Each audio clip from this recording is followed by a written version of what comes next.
नमस्कार, मैं हूं आपके साथ आस्था कौशिक। बुलंदशहर में हैरान करने वाला मामला सामने आया है। यहां चने खाने से एक ही परिवार के 3 लोगों की मौत हो गई। अब सवाल यह है कि क्या वाकई चने में जहर था या फिर इन तीनों की मौत का सच कुछ और है।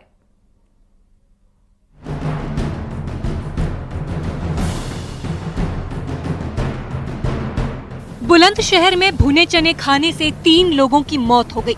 बेटे और ससुर के बाद बहू की भी मौत हो गई है।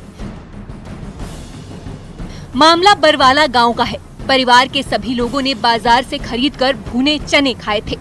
अचानक ही सभी की तबीयत बिगड़ गई। परिवार के सदस्यों को इस दौरान खून की उल्टियां होने लगी थीं। परिवार के चौथे सदस्य की हालत गंभीर बताई जा रही है। वहीं फूड सेफ्टी विभाग की टीम चना बेचने वाले का पता लगा रही है। हाँ देखिए, शिकायत मिलने पे हम लोगों की टीम वहाँ पे गई थी और प्रशासन की टीम साथ में थी। तो वहाँ जो मौके से जो भी खाने की चीज़ें बरामद हुई हैं, घर से बना हुआ खाना था, उन सब के जांच के सैंपल ले लिए गए हैं। और साथ ही जो आसपास पूछताछ करी, जो दुकानें थीं जिन दुकानों से चने खरीदे गए, उन दोनों दुकानों से भी चने के सैंपल लिए गए हैं। ये सारे सैंपल हम लोगों ने जाँच के लिए लैब भेज दिए हैं। जैसे भी रिपोर्ट आती है प्रशासन को अवगत करा दिया जाएगा। बताया जा रहा है कि 24 नवंबर की शाम पीड़ित परिवार ने बाजार में घूमने वाले ठेले से खरीदे हुए भुने चने खाए थे और घर में बना हुआ खाना खाया था, जिसके बाद कल सुबह 50 वर्षीय दादा और 8 वर्षीय मासूम पोते लविश की मौत हो गई और फिर बहू जोगेंद्री की भी मौत हो गई। थाना नरसेना में ये सूचना प्राप्त हुई थी कि चना खाने से एक दादा पोता की मृत्यु हो गई है।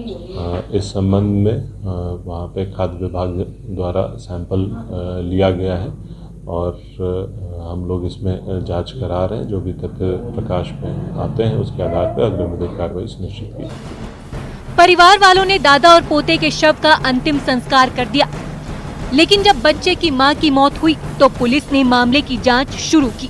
शव को पोस्टमार्टम के लिए भेजा गया ताकि तीनों मौत का सच सामने आ सके। इतना तो तय है कि तीनों लोगों की मौत की वजह एक ही है। अब देखना ये है कि आखिर इस परिवार में ये तीनों मौत कैसे हुई।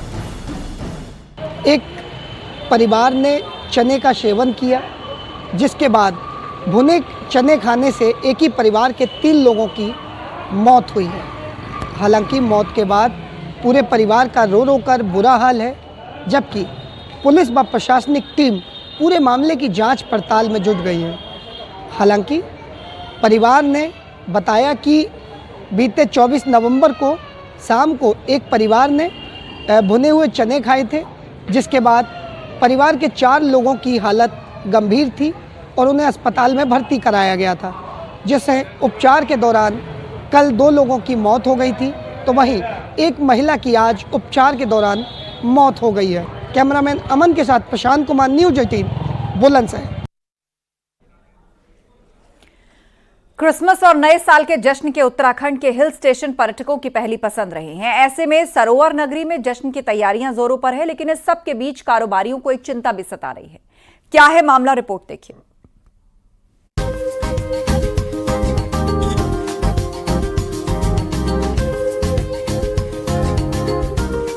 क्रिसमस और नए साल के लिए नैनीताल समेत सभी हिल स्टेशन तैयारियों में जुट गए हैं। क्रिसमस केक सेरेमनी के साथ जोर शोर से तैयारियां हो रही हैं, तो होटलों में एडवांस बुकिंग भी शुरू हो गई है।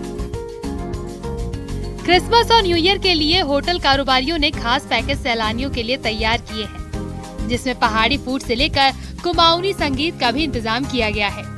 इसके साथ जश्न और बेहतर हो सके, इसके लिए होटल एसोसिएशन ने माल रोड को भी सजाने के साथ लाइट साउंड शो पर भी फोकस किया है। हालांकि इसके बाद भी कारोबारियों में चिंता बन रही है। होटल एसोसिएशन की पूरी तैयारी है, नैनीताल को सजाने की पूरी तैयारी है और बुकिंग्स की इंक्वायरीज भी बहुत अच्छी हैं। बस रिक्वेस्ट करना चाहेंगे पुलिस और प्रशासन से कि अननेसेसरी टूरिस्ट को परेशान न किया जाए और सोशल मीडिया के माध्यम से गलत मैसेज नैनीताल में नहीं आने के ना डाले जाएं। उससे कारोबार पर बहुत इफेक्ट पड़ता है। लोगों की आजीविका है, पूरा कुमाऊं जुड़ा हुआ है नैनीताल के कारोबार से। 20 दिसंबर के बाद पहाड़ों में पर्यटकों का पहुंचना शुरू हो जाता है और क्रिसमस और 31 तक भीड़ यहाँ रहती है। इन सब के लिए इंतजाम भी प्रशासन के लिए चुनौती रहती है। वहीं पुलिस ने भी रामनगर, नैनीताल, भीमताल के साथ पंगूट मुक्तेश्वर के लिए ट्रैफिक प्लान की तैयारी कर ली है। नैनीताल में जाम दिक्कत ना दे, इसके लिए रूसी बाईपास और नारायण नगर में भी इंतजाम पूरे करने को कहा गया है। ट्रैफिक का प्लान जारी होता है, उसके लिए हमने हमारे एसपी ट्रैफिक को नोडल बना रखा है और वो जितने भी हमारे बाकी नॉन स्टेट एक्टर्स हैं उनके साथ में मिलके और इस चीज़ को कोऑर्डिनेट करेंगे और कोऑर्डिनेट करने के बाद में सबकी सहमति से एक ट्रैफिक प्लान हम जारी करेंगे। तो हम कोशिश करेंगे कि जो व्यापारी वर्ग उनके लिए भी और पर्यटक उनके साथ साथ आम जनता के लिए भी इसमें सुविधाएं रहे। क्रिसमस और नए साल के लिए सरोवर नगरी में भारी भीड़ उमड़ती है, जिसकी वजह से ट्रैफिक जाम हो जाता है और कई पर्यटकों को मायूस ही वापस लौटना पड़ता है। ऐसे में जरूरत है ट्रैफिक को लेकर पक्के प्लान की, ताकि पर्यटक परेशान न हो। नैनीताल से न्यूज़ 18 के लिए वीरेंद्र बिस्ट की रिपोर्ट। मध्य प्रदेश के भोपाल में इन दिनों एक साइको की दहशत है। वो आता है, गली में घूमता है, उसका चेहरा मास्क से ढका रहता है। ये साइको अक्सर लड़कियों पर कमेंट्स करता है और उन्हें टच करने की कोशिश करता है। जिसकी गाड़ी की डिक्की से मिले हैं लड़कियों के कुछ इनरवेयर्स।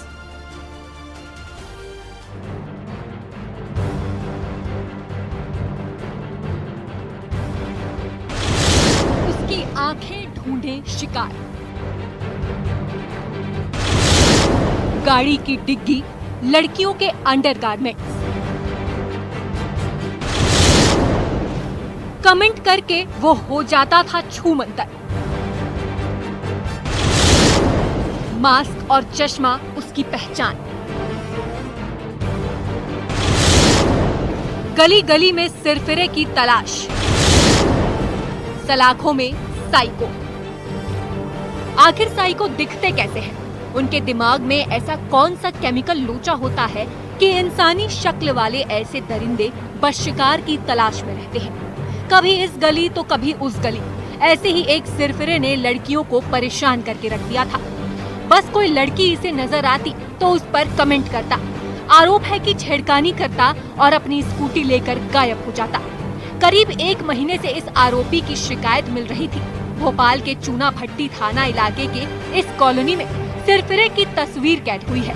अब ये सीसीटीवी फुटेज ही सबसे अहम सुराग था, जिसमें साफ देखा जा सकता है कैसे ये गली गली तफरी कर रहा है। देखिए, ऐसे गली में आता जिसकी निगाहें शिकार को तलाशती रहती। खास बात ये भी कि अपनी पहचान छुपाने के लिए मास्क और चश्मा लगाता। पकड़ में ना आए तो दोनों तरफ से गाड़ी का नंबर भी छिपा लेता, लेकिन इस साइको का राज छुप न सका।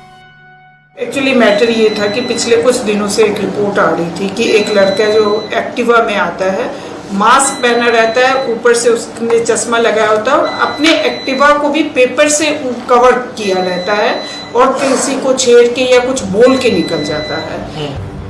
भोपाल के चूना भट्टी थाना इलाके की एक कॉलोनी में इस तरह की ये हरकत कर रहा था।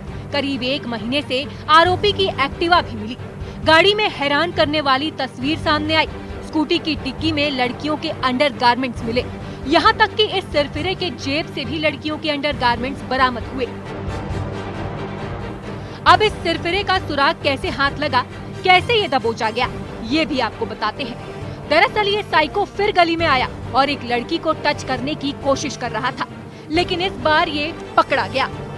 आज एक्चुअली 12:30 बजे मेरे पास एक 100 डायल को एक इवेंट मिला कि वही लड़का जो है आज आया हुआ है। 100 डायल वहाँ पे गई तो ये किसी लड़की को फिजिकली टच करके निकल रहा था। अच्छा। जो मौके पे ही 100 डायल और वहाँ के जो स्थानीय लोगों की मदद से पकड़ के थाने लेके आए, जिसमें कि 2 आवेदिका ने आके FIR लॉन्च कराई। अपनी पहचान छुपाने वाला आरोपी कमेंट करके फरार हो जाता। लड़कियों को डराता धमकाता नहीं था, लेकिन इस मनचले की हरकतों से लड़कियां परेशान हो गई थी। दिक्कत की बात ये भी थी कि इसकी पहचान ही नहीं हो पाती थी, ऊपर से गाड़ी से तेजी से भाग जाता था। 1 महीने से ये इस तरह की हरकतें कर रहा है कि आता था और निकल जाता था। और किसी को क्या धमकाता था या नहीं, धमकाने संबंधी कोई भी चीज नहीं, सिर्फ अश्लील हरकत करता था। अश्लील हरकतें या कुछ बोल के निकल जाता था, टच करके निकल जाता, और इतनी स्पीडली से निकलता था कि मुंह पे मास्क होता था, कोई समझ ही नहीं पाता था और नंबर प्लेट भी नहीं देख पाते थे। तो आज वो पकड़ा गया। क्या लड़कियों के साथ छेड़छाड़ करने वाला ये आरोपी उनके अंडरगारमेंट्स भी चुराता था? इस बात की तहकीकात हो रही है। भोपाल में शैलेंद्र भदौरिया के साथ bureau report, news 18, Madhya Pradesh, Chhattisgarh.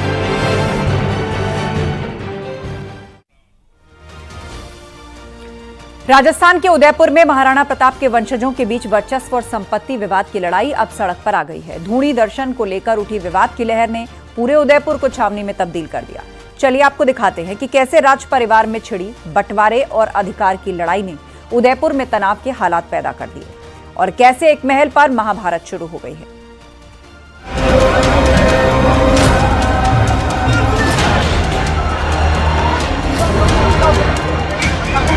परिस्थिति आप देख ही रहे हैं, वो सरासर गलत बात है जो हो रही है।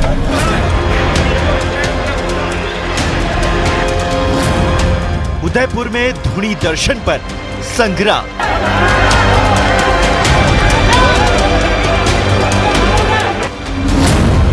राजघराने में जबरदस्त टकराव।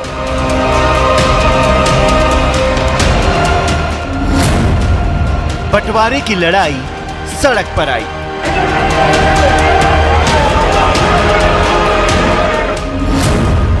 मेवाड़ सल्तनत के वारिसों में जंग।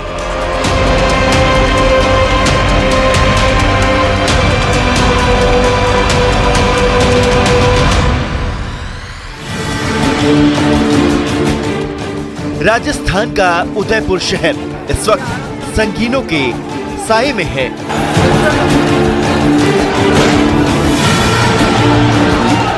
विश्वराज सिंह मेवाड़ के राज तिलक के बाद धूणी दर्शन को लेकर शुरू हुआ विवाद अब सड़कों पर आ चुका है।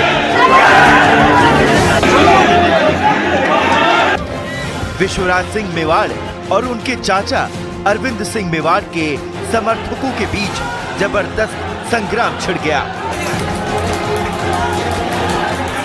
सिटी पैलेस के बाहर दोनों तरफ से समर्थक आपस में भिड़ गए और एक दूसरे पर पत्थर बरसाने लगे।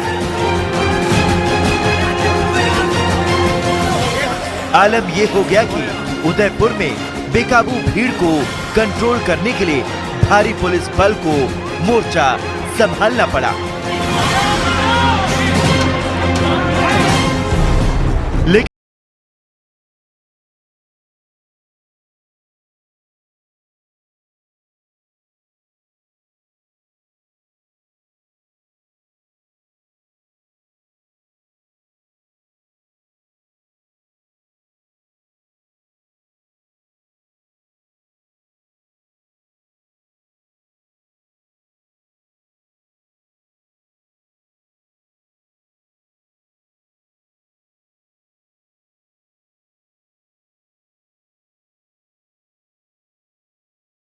लगातार गहराता जा रहा है और बीती रात जिस तरह से तांडव जगदीश चौक से सिटी पैलेस के मुख्य द्वार के बीच में देखने को मिला, पूरा जो माहौल है वो तनावपूर्ण हो गया। इस समय भी आप देखिए हम जगदीश चौक इलाके में चौक में मौजूद है और यहाँ पर पुलिस का बड़ा जाब्ता अभी भी तैनात है। पूरी रात यहाँ पर पुलिस की ड्यूटी लगी रही। तो वहीं फिलहाल आप देखिए कि सुरक्षा व्यवस्था और कड़ी की जा रही है, क्योंकि इसी जगह से जो भीड़ कल थी वो अंदर घुसने का प्रयास कर रही थी। लेकिन राजघराने की ये रार आखिर कहां से शुरू हुई? क्यों मेवाड़ के इतने बड़े राज परिवार में टकराव के हालात पैदा हुए? आखिर ऐसा क्या हुआ कि विश्वराज सिंह मेवाड़ और उनके चाचा अरविंद सिंह मेवाड़ के समर्थक आपस में भिड़ गए?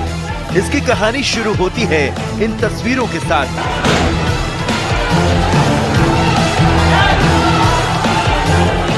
ये तस्वीर चित्तौड़ के फतेह निवास महल की है। दुनिया भर के मेहमान यहाँ उस राज तिलक की रस्म को देखने पहुँचे हैं, जो मेवाड़ की सल्तनत के कुल परंपरा के तौर पर मानी जाती है।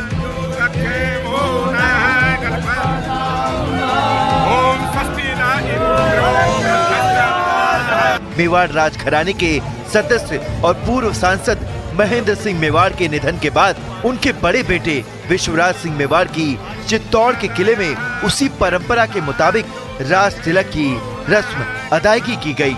खून से उनका राज तिलक किया गया और इसी के साथ मेवाड़ के 77वें दीवान के तौर पर वो राजगद्दी पर आसीन हो गए। महेंद्र सिंह मेवाड़ के निधन के बाद उनके बेटे विश्वराज सिंह मेवाड़ का खून से राज तिलक किया गया। उसी राज तिलक के बाद विश्वराज सिंह मेवाड़ को 77वां दीवान बना दिया गया। लेकिन यह परंपरा तब तक अधूरी है जब तक वे सिटी पैलेस में जाकर धूनी के दर्शन और एकलिंग जी के दर्शन नहीं कर लेते। पद ग्रहण नहीं है, ये एकलिंगनाथ के दीवान की गादी है, वो पिछली 77 पीढ़ी से कभी खाली नहीं रही है। जब एकलिंगनाथ की दीवान की गादी पे दीवान जी विराजेंगे तो निश्चित तौर पे वो सृष्टि का रचयिता, सृष्टि का निर्माता और परब्रह्म ओम का जो नाथ जिस पे होता है एकलिंगनाथ, हम उनके चरणों में माथा टेकने जाएंगे। कौन रोकता है? न धर्म रोकता है, न संस्कृति रोकती है, न वेद रोकते हैं, न संविधान रोकता है, न कानून रोकता है, न हमारे अधिकार रोकते हैं। महाराणा साहब विश्वराज सिंह जी का राज तिलक हो रहा है। काफ़ी वर्षों बाद यहाँ करीब 400-450 साल पहले महाराजा विक्रमादित्य। और अब आपको सीधे लिए चलते हैं संविधान दिवस के उपलक्ष्य में प्रधानमंत्री मोदी इस वक्त संबोधित कर रहे हैं। वो जानते थे कि आजाद भारत की और भारत के नागरिकों की जरूरतें बदलेगी, चुनौतियां बदलेगी। इसलिए उन्होंने हमारे संविधान को महज कानून की एक किताब बनाकर नहीं छोड़ा, बल्कि इसको एक जीवंत, निरंतर प्रवाहमान धारा बनाया। साथियों, हमारा संविधान हमारे वर्तमान और हमारे भविष्य का मार्गदर्शक है। बीते 75 वर्षों में देश के सामने जो भी चुनौतियां आई हैं, हमारे संविधान ने हर उस चुनौती का समाधान करने के लिए उचित मार्ग दिखाया है। इसी कालखंड में आपातकाल जैसा समय भी आया और हमारे संविधान ने लोकतंत्र के सामने आई इस चुनौती का भी सामना किया। हमारा संविधान देश की हर जरूरत, हर अपेक्षा पर खरा उतरा है। संविधान से मिली इस शक्ति की वजह से ही आज जम्मू कश्मीर में भी बाबा साहब का संविधान पूरी तरह लागू हुआ है। आज वहां पहली बार संविधान दिवस मनाया गया है। साथियों, आज भारत परिवर्तन के इतने बड़े दौर से गुजर रहा है।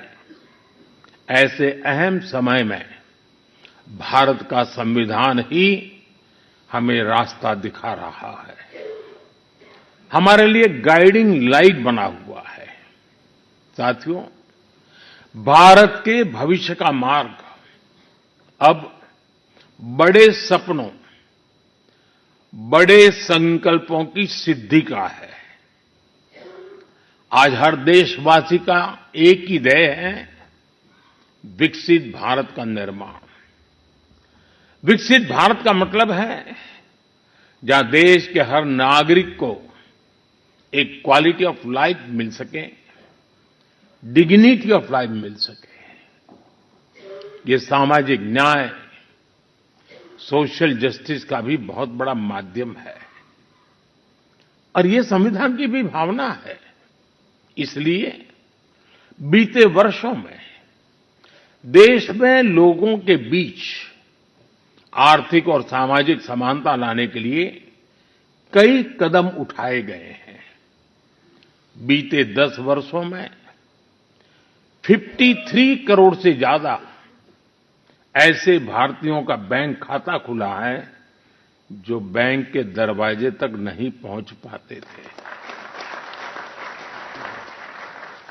बीते 10 वर्षों में 4 करोड़ ऐसे भारतीयों को पक्का घर मिला है जो कई पीढ़ियों से बेघर थे।